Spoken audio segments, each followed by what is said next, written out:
everybody, welcome back to my channel. It's been quite a while since I recorded a video. My little guy has just been going through some stuff, and so he's made it a little bit difficult for me to film. He's just been very clingy and he wants my attention all the time, and because of that I haven't had the time to get in front of the camera and record another video. For those of you that don't know me, my name is Storm and I am a first-time mommy to a gorgeous little boy who's actually 6 months old today. Very, very exciting. I cannot believe that 6 months has gone past already. It feels like just the other day I was still pregnant. But yeah, he is 6 months and he's here with me. He's doing very well, and he's recently discovered his voice and now just shouts like some kind of dinosaur as often as he can.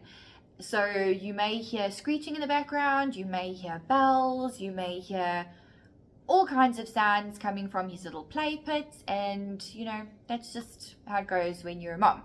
So today's episode is on pumping and what all pumping entails and why I pumped and what all I needed. I'm not actually a pumping mommy anymore. My son transitioned from taking bottles to nursing at about 3 months. It's something that I didn't even know anything about. And after he was born, he latched beautifully on day one, but he had low sugars. So our pediatrician recommended that we supplement with formula. The problem came in though in that his formula was given to him via a bottle. And I know that there's a huge debate about whether or not there is such a thing as nipple confusion, and everybody that I've spoken to that's helped me on my baby feeding journey has said that there is no such thing as nipple confusion. However, what there is flow rate preference. And obviously with a bottle, that flow rate is a lot faster than with breast milk, and they don't need to work hard for it. Bottle feeding is so much easier than breastfeeding for them. So he developed a preference to that. And then the more I tried to breastfeed him, the more he fought with me. So the more I needed to bottle feed him, and then it just became this vicious cycle. To a point where he actually developed a breast aversion. And it all got so much for me that I just decided if bottle feeding breast milk is the way our journey is going to go, then that's what we're going to do, and I need to learn as much about it as I can in the shortest space of time.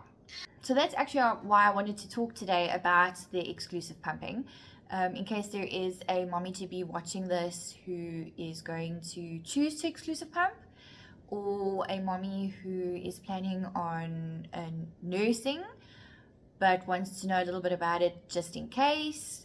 Or if there's a mommy like me who wanted to nurse but ran into some problem. Then just a little disclaimer, I am not a lactation consultant. I am not an expert in child feeding or anything like that. Everything that I talk about in this video is based on my experience and what I went through and what I learned. If there's something that you want to know specifically, or if you are having issues with breastfeeding or child feeding, then I would strongly recommend that you get hold of a lactation consultant or your pediatrician or primary healthcare provider to answer your questions or to get more information.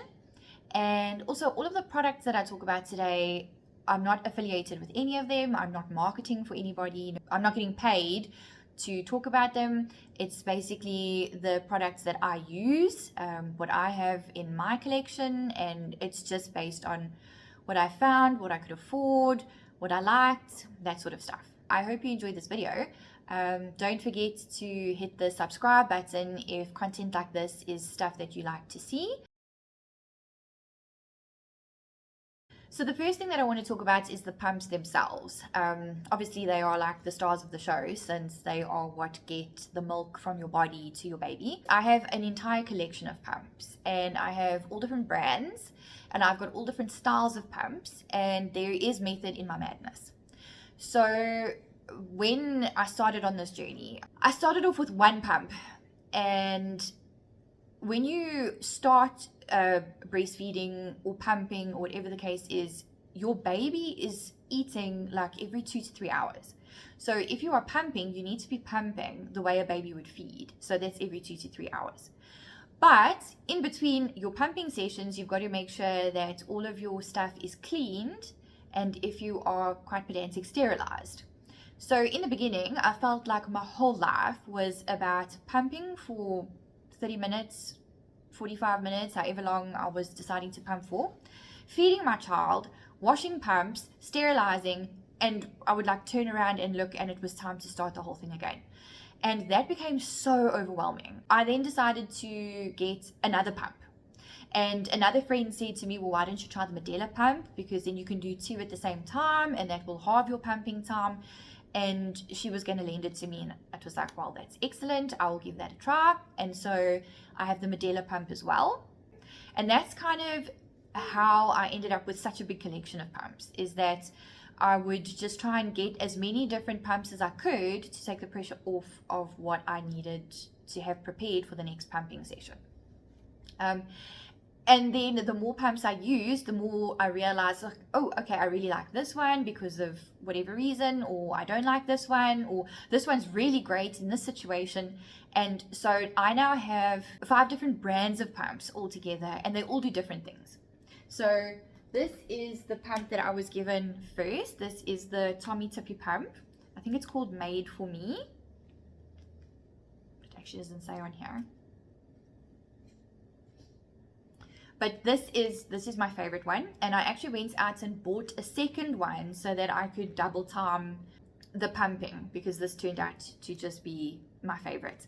It comes with a rechargeable battery, so that's nice. The only problem is the battery doesn't last all that long, so you probably get like 2 pumps out of it, 2 full sets of pumps out of it, and then it needs to be recharged.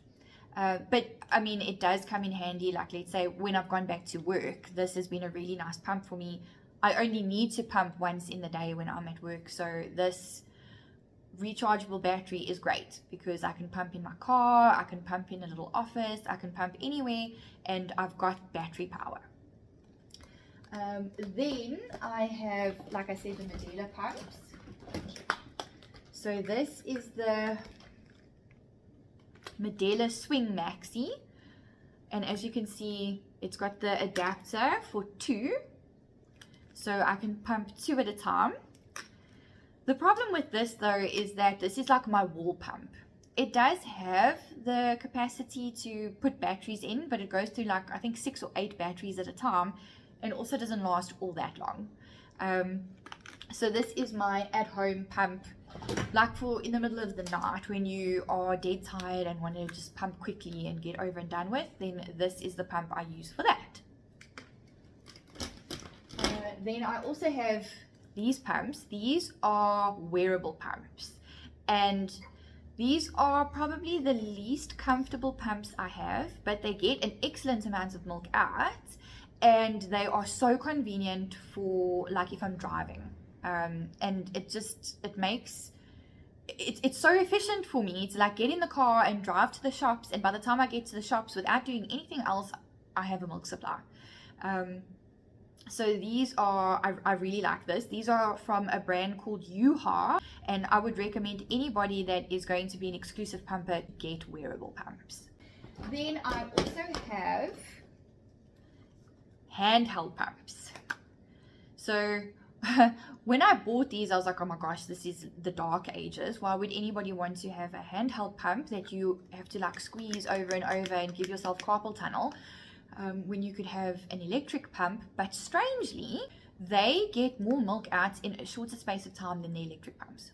I have no idea why, but these guys are like magic. And they would have been my go-to pump, but they started hurting me.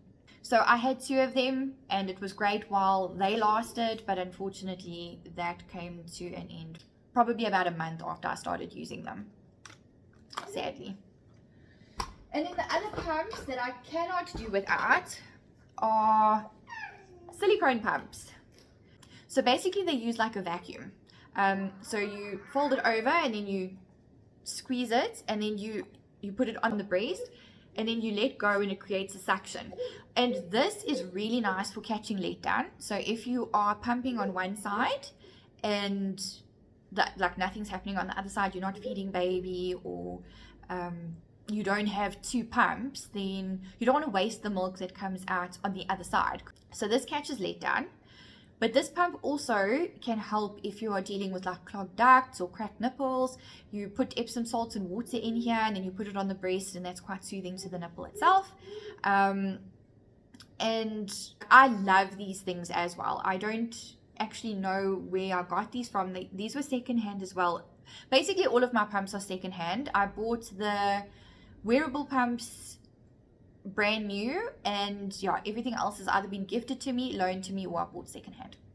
And the reason I did that is, as I said in the beginning, you don't actually know what pump is going to work for you. You don't know what's going to be the most comfortable, what's going to get the most milk out, what one suits your situation the best. And if I had to buy all of the pumps that I have brand new, it would have cost me like probably about 15,000 Rand, which is insane. Whereas I think everything that I've spent on my pumps, and that includes the second-hand parts and the extra pumps and all of that stuff, I think cost me about 4,000, which is still a big chunk of money, but I mean, that's a third of what it would have cost me if I bought everything new. If you've got friends or family, or you're on a mom's group or a Facebook group or whatever, where you can get hold of secondhand pumps, that is definitely a winner. The only thing you have to be very careful of is to make sure that the flange size, so this part here, fits you. And you can find a measuring tool. There are printable options available if you Google breast pump measurements, or if you are working with a lactation consultant, they can help you measure. I did both. I used a little like device that I have at home to measure, and then my lactation consultant just like double checked with me, and we found the right size that works for me. So if you're going to buy secondhand stuff, just make sure that you are buying the right size for you, because otherwise you're wasting your money. Then just keep in mind that the pumps that you use are going to determine the bottles that you use, because the pumps, the flange and the connection that actually goes onto the breast, collects the milk into a bottle. So like for example, here is the Tommy Tippy pump, and this is a Tommy Tippy bottle. So it pumps directly into the bottle. You then take the bottle off, and you would attach your teats and then feed baby.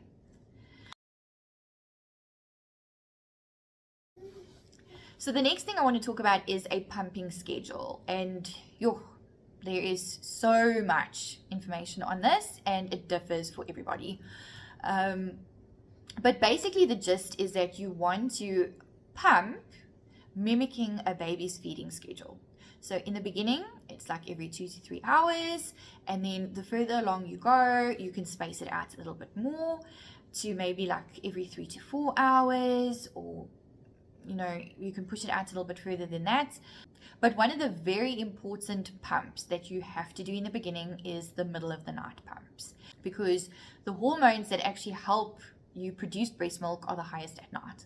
So in the very, very early days, like the first maybe month or so that you are breastfeeding, or that I was breastfeeding, I tried to make an effort to pump at least once in the middle of the night. And as I say, that was really hard for me. So the second I felt that I could like wing it or hack it a bit to maybe pump at like 11 and then again at 4 in the morning, that was better for me than pumping at like 9, 12, 3, 6. That kind of schedule just didn't work for me.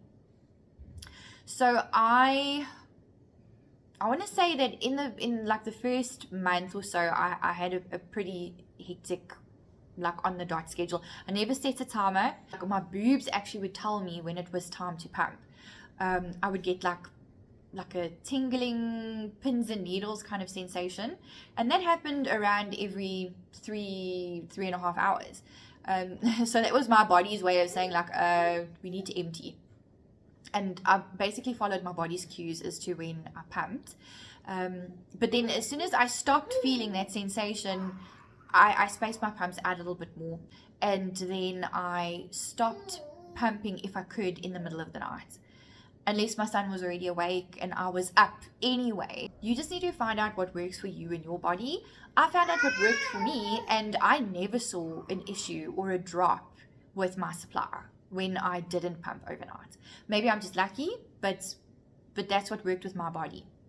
And as much as there is like rules and regulations for pumping, I think you also need to be very in tune with what you need and with what your body can do and what works for your body. Okay, so the next thing I want to talk about is supply, and the amount that I made. So in the beginning, I started off as a just enougher, which basically means that what my son needed in the day, volume wise, was all that my body made. And it took a while for my pumping and my routine and all of that to become established and to help create this supply and demand in my body, to signal to my body to make more before I actually became a slight overproducer, meaning that I could have a little bit left over at the end of the day. It was more than what my son needed, and then I could put that into my freezer stash. The advice I was given to help increase my supply from my pediatrician was that I needed to stay hydrated. I was never allowed to become thirsty, and I needed to aim for about 3 liters of water a day, which for me was an insane amount of water. I never drink that amount of water. In fact, for me to get like over a liter of water a day is quite a bit. But I tried to aim for 3 liters, and however close I got, that was enough for the day. That was the best I could do. I just made sure that I was never thirsty. So every time I felt my mouth getting a little bit dry, or I thought like I could do with some liquid, I would go and have some water or some juice or some coffee or tea or whatever, as long as it wasn't alcohol. And then that obviously helped. I carried on taking my supplements because breastfeeding is very demanding on the body. It takes your calcium and all that sort of stuff. So you need to be putting nutrients back in the body. Otherwise, the body is going to go like, whoa, we are not in a good space to make milk, and we need to prioritize the body over making breast milk, and that will hinder your supply. So always make sure that you are taking your supplements and that you are eating properly. A higher calorie diet is better. And I'm convinced that is why I'm not losing weight. You know, they say like, oh, if you're breastfeeding, the kilos are just going to fall off. Well, for me, they are not. They are staying put. And I've kind of resigned myself to the fact that that's just what it's going to be while we are breastfeeding. I will worry about getting my body back later. I made sure that my flanges were the right size. As I said, buying a pump that doesn't fit your body is definitely going to hinder your supply, because you might not empty your breasts, and then you're giving your body a signal that you're making too much, that baby is not using all of the milk that you're making, so make less. Whereas we want to tell the body to make more because there is a demand for more milk. So that was another thing that I did, was I always made sure that I pumped until I was completely empty. So I would pump until for a minute or two I could see that no more milk was coming out, and then I'd switch my pumps off. Another thing that I did was every now and then I would power pump, or I would cluster pump, and that is to mimic a baby that is cluster feeding. So when a baby's cluster feeding, they latch, they drink, and then they come off, and like a few minutes later they're on latching again. So you mimic that by pumping for like 20 minutes and then taking a 10-minute break, and then pumping for 10 minutes and taking a 10-minute break, and then pumping for another 10 minutes. So you basically pump for an hour, but not for a solid hour. You pump and then take a break, pump and take a break, and that, as I say, mimics a baby cluster feeding. And then I try to minimize pain as much as possible. So I used a nipple cream, a lanolin-based nipple cream. I actually have it here. So this is what I use. It's from a brand called Lansino, and it's just 100% pure lanolin, which you then put on your nipples, and that helps prevent like cracked nipples, and it helps if your nipples are cracked to just soothe them a little bit. It helps to soothe them if there's blisters. And I actually use this as like a lubrication for my pumping. If I pumped without using my nipple cream, that would have felt like I was giving myself carpet burn on my nipples, and that would have been awful. So this was like, I cannot pump without this. This was like a lifesaver for me.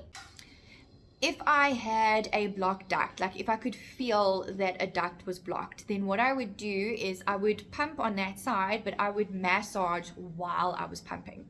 So starting from like high up, pushing obviously towards the pump, towards the nipple, because that's the way the milk flows, then I would do that until I could feel that the blockage was gone. I'd get a lot more milk out after I got rid of the clogged duct. So those are the tips that I used to increase my supply and to help my body make more milk. So the next thing I want to talk about is cleaning and sterilizing the pumps. And this for me was the bane of my pumping journey. I absolutely hated the cleaning and sterilizing. It drove me nuts. But it's something that you have to do. So I spoke to my lactation consultant and she advised me that I only needed to sterilize my pump part once a day. I needed to wash them after every use, but I only needed to sterilize once a day, which didn't really make too much of a difference actually, because you still need to wash and sterilize your bottles after every use. So I used to then sterilize everything that I had in the morning, and then throughout the day I would just wash in hot soapy water and then let it dry, and then I was happy to use it again throughout the day, and then again repeat the following day.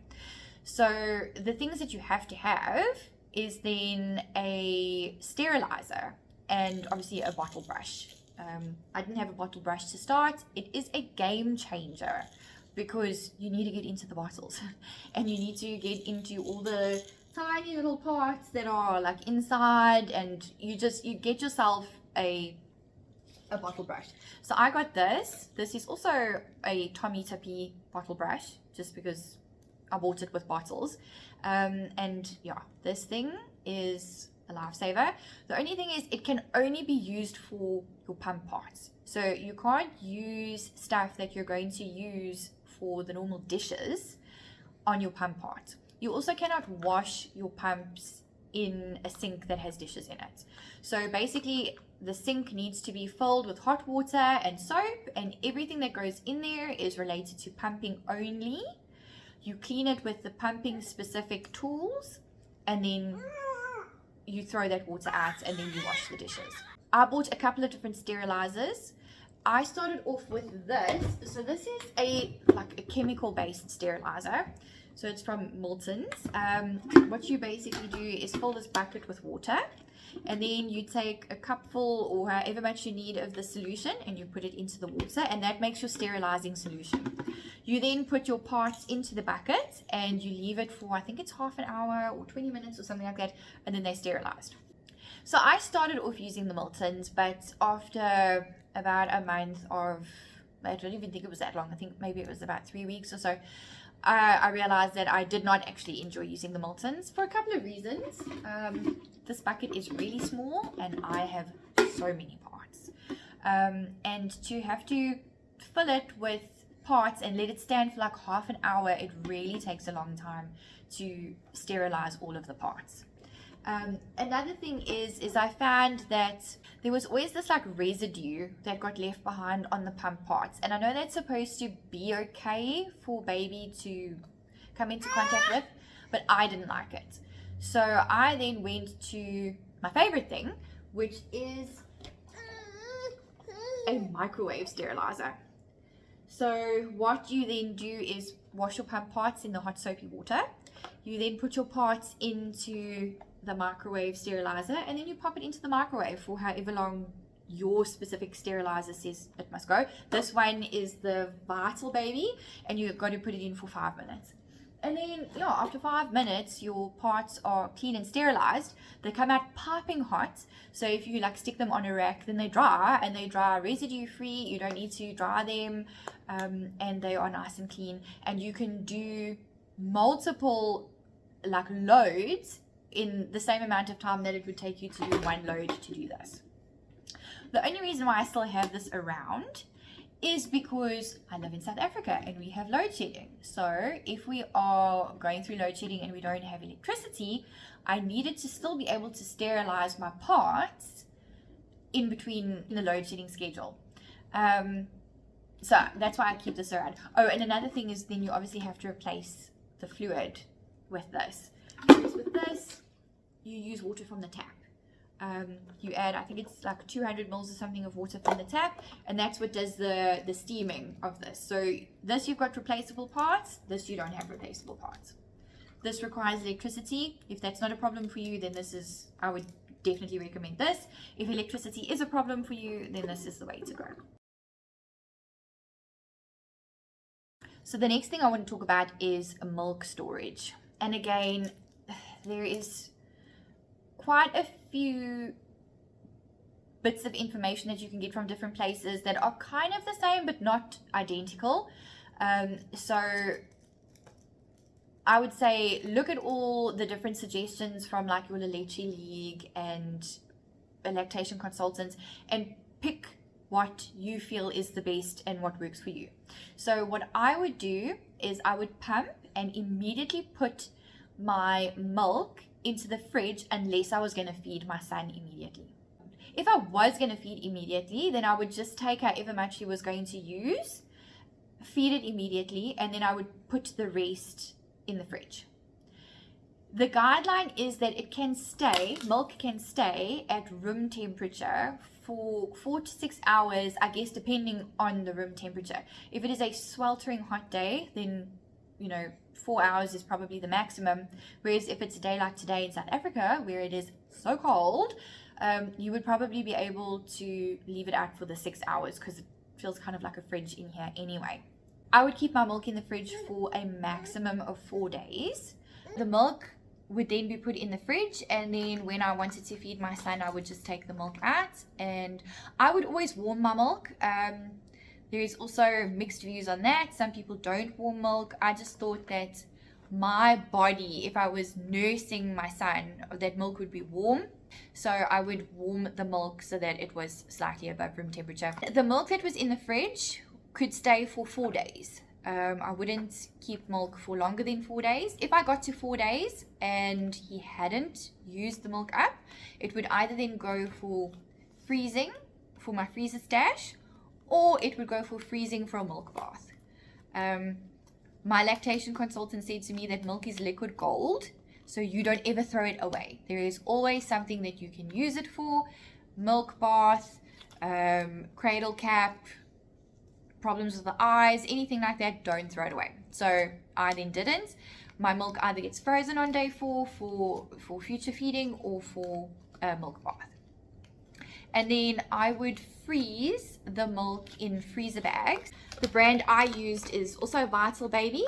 So it looks like this. On the one side you can write his name, date, and the volume. And on the other side it's got measurements. However, these tend to be a bit inaccurate, so I would always go with the measurement that was on the bottle instead of on this bag. But this is basically what the bag looks like. It's a sterilized pouch, and then you open up the top and you pour the milk in, and then you put it away for freezing.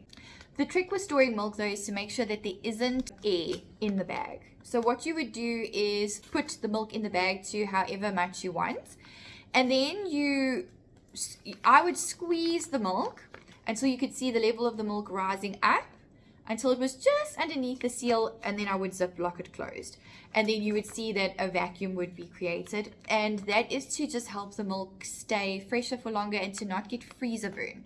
So it's the air in the bag that causes the freezer burn. And then a trick that I learned was to not fill these bags full, because then they become like a bit triangular shaped. Like you can see that the back end is quite wide. So this side would be full and then it would taper down, and then that gets really difficult to pack in the freezer. So what I would do is maybe only put like 120 mils or 140 mils in, so that when I put it flat, it kind of laid flat, and that's much easier to pack in a freezer. So then I have a fridge freezer upright combo, and I've got a chest freezer. So the milk that was stored in my fridge freezer, the guidelines are that it's good for 3 to 6 months. And then the chest freezer, so my deep freezer, is where I put my milk that can be stored up until a year. So 6 months to a year. So the next thing I want to talk about is transporting milk. So that becomes like a little bit more difficult logistically than if you are formula feeding your baby. So with formula feeding, you basically have like your formula in those little containers, and then you pop that into your bottle and you mix with some water and you give it a shake, and then there you go, it's ready. Whereas when you have milk, remember that your milk has to stay cold, or if it is at room temperature, it needs to be consumed within 4 hours of being at room temperature. So you've got to kind of plan your day if you are going to be pumping and giving stored breast milk. So what I would travel with is a little cooler bag. So a little bag like that. And it is a mini cooler bag. So it's got the cooler bag material, it's waterproof, and then I would put freezer blocks into the bag along with my milk in a bottle. So if I was going out for, let's say, 8 hours, then I knew that my child would probably have 3 bottles in those 8 hours. So I would then pack 3 bottles worth of milk into this and then transport that with me. If I was going out for an hour, obviously that would be a different story, and I would check and adjust how much milk I had. But this is the way that you transport milk when you are pumping. If you are not going to be pumping on the spot, like with a wearable and feeding your baby directly from what you've just pumped. This was also great for if I was going to be pumping somewhere, like if I was going out for an evening and knew that I was going to be away for a long time and I was going to pump while I was away, or if I'm at work or whatever the case is, and I know that I need to get my pumped milk cold because my baby is not able to drink it immediately. So I would pump and then put the freshly pumped milk into the bag in between the freezer blocks, which would keep it cold for until I could get home and put it into the fridge. In a freezer bag, if my memory serves me correctly, with freezer blocks, you can keep milk up to 24 hours. So yeah, when you are pumping, you have to take so much stuff with you. So you've got your milk bag that's got your milk that you are taking with you to feed baby, or that's going to store the milk that you pump. You have your pumps, their parts, whatever, like if they need a battery or if they need a plug or whatever the case is, and you've got to take bottles. So I would always travel with a pump bag. It looks like that. So that's bag number 1. This would be bag number 2. And then if you're going for like an overnight stay somewhere, then you need to pack in your sterilizers as well. So then you're packing in whatever sterilizing unit you want to work with, as well as your cleaning utensils. So it would be this, and this, and this, and that is what you have to take with you. It's a lot. I learned everything that I'm talking about here through a whole bunch of resources. I consulted with my pediatrician. I worked very closely with an IBCLC. Then I also joined so many Facebook pages. There are a couple of really nice ones. If you just type in exclusive pumping, a whole bunch of pages will come up, and then you can pick which ones resonate with you. And then you also get websites like La Leche League that are specifically for breastfeeding and nursing and pumping and any kind of baby feeding. And I relied on all of that information from all of those resources to help me on my journey and to help me make the decisions that I made and to develop the routine and the habits and the practices that I used. And yeah, if I can say one thing, go and do your own research for these things and find out what works for you. You have so many resources at your fingertips, and really it will be helpful. Pumping for me was the hardest thing that I actually did after having my baby. I could deal with the sleepless nights, I could deal with the nappies, I could deal with the crying, I could deal with the pain from the C-section. For me, the hardest thing that I did was pumping. It just was so taxing for me emotionally and physically, and it takes so much dedication and patience and hard work, and you've got to pump when you don't want to, and you've got to pump when you've got blisters, and you give so much of your body to pumping that I would not have been able to pump long term. If my son hadn't transitioned to nursing, I don't think that I would have made it much longer than what I did, because it was just so hectic for me. So the women that do it long term, you guys are incredible. You really, I salute you. It's something hectic. For the moms that are going to do exclusive pumping, it is doable, but just know upfront that it is going to take work. It is a hardcore thing, and until you find your groove, it is going to be a learning curve, and it is going to be quite taxing. And the bit of advice that I got given was never quit on a bad day. So if you're going to quit pumping, make the decision when you're in a calm state, when you're in a happy frame of mind. Don't do it when you're doing the middle of the night pump and your baby is screaming and you haven't got your pumps in order and they haven't been washed or whatever, because then you are going to be making that decision coming from a place of stress, and it might not be the best decision for you. Just keep in mind that it's going to be hard work at times, and if you are wanting to quit, do it on a good day. Quit on a good day. Also, if you are deciding that exclusive pumping is too much for you, it is okay. It is all right. Your child is not going to starve if you need to go onto formula. And my child would have gone onto formula had he not gone to breastfeeding. So that's just my little personal note out there. Exclusive pumping is hard.